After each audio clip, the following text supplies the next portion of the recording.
Ayan, so tuloy-tuloy no, tuloy-tuloy ang ating pagtawag dito, pagkuha nila no. Ihahatid na po nila ito doon sa ating sasakyan, no. So nandito si Kuya Mimer ulit no. At tawag dito, continue ang kanyang pag-i-install dito ng isang 4x4 by 8 feet na pins concrete post at dragon fruit post. Ito po ay fix. Itong ginagawa na to, itong ano nila ay fix po ito no.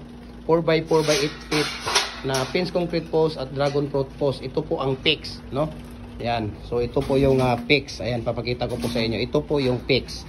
Ang detachable, ano ang pagkakaiba ng detachable at saka fix? Yung detachable, pwede siyang baklasin isa-isa, no? Baklasin ninyo isa-isa. Ang detachable, pwede yun. Pwede kang gumawang mag-isa. Pero itong fix, hindi kayo pwedeng gumawang mag-isa dito dahil kailangan ito ng dalawang tao kabilaan, no? Ang paghuhugot dito. Ayan, so hindi po pwede na isang tao lang gumawa dito sa fix. Yun ang pagkakaiba ng fix, no? May kamahalan ng detachable dahil pwede kang gumawa ng mag-isa at matagal siyang gawin. Okay? Yun po ang pagkakaiba ng detachable at saka fix. Okay, so nandito tayo ngayon sa kay Kuya Mimer.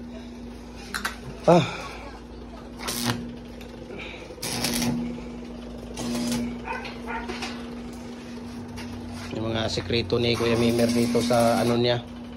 Okay.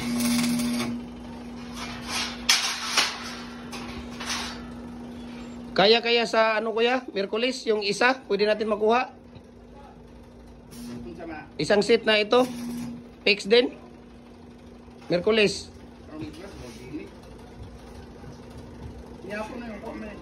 Dili ang itong lain ba? Tatlo.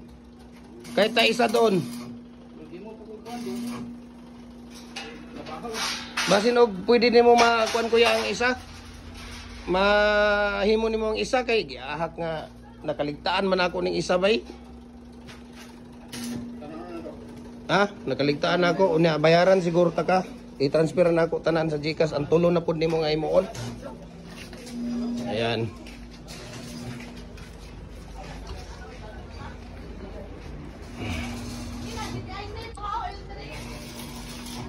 So, ito po ang tawag dito, electric natin na hollow blocks. Ano to Kuya, po repair? Po repair? Ang daming po repair dito yung repair din yun nandoon. So, nandito, marami tayong stock dito. Ayan kung makikita ninyo. Mayroong 5.5 dito. Ayan, 5.5 na single. Double na 3.5. Single na 3 3/4 pala yan. Mayroong trace dyan na pang division. Mayroon ding electric hollow blocks natin na po repair. Ayan. Re-repair po nila yan. Mayroon din tayong double dito. Kuya, bakit ito? Bakit di mo lang pinapadala ito? Okay.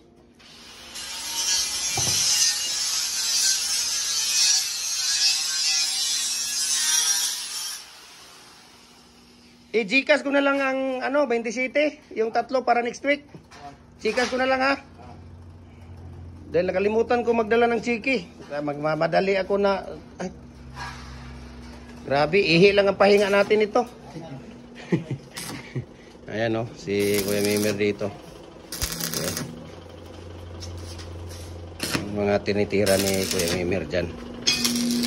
So, dito tayo sa fabrication. Ito po ay 4x4 by 8 feet natin. Fix po ito.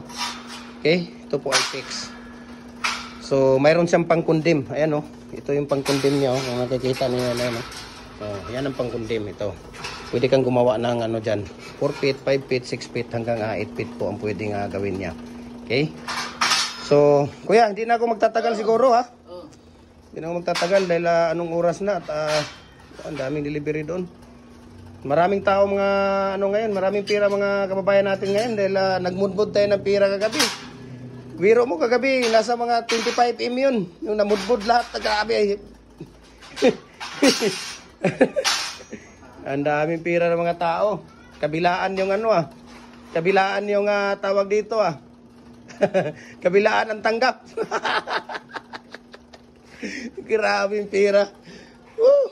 Magdamag. Yung iba nga magdamag, walang tulog dahil na-release. Minsan, alas 5 na naman naling araw, alas 6. Grabe.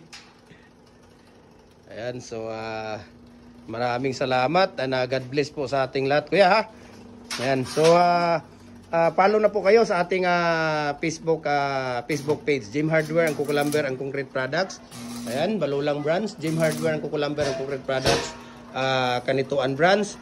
Triple A and F, Kukulamber.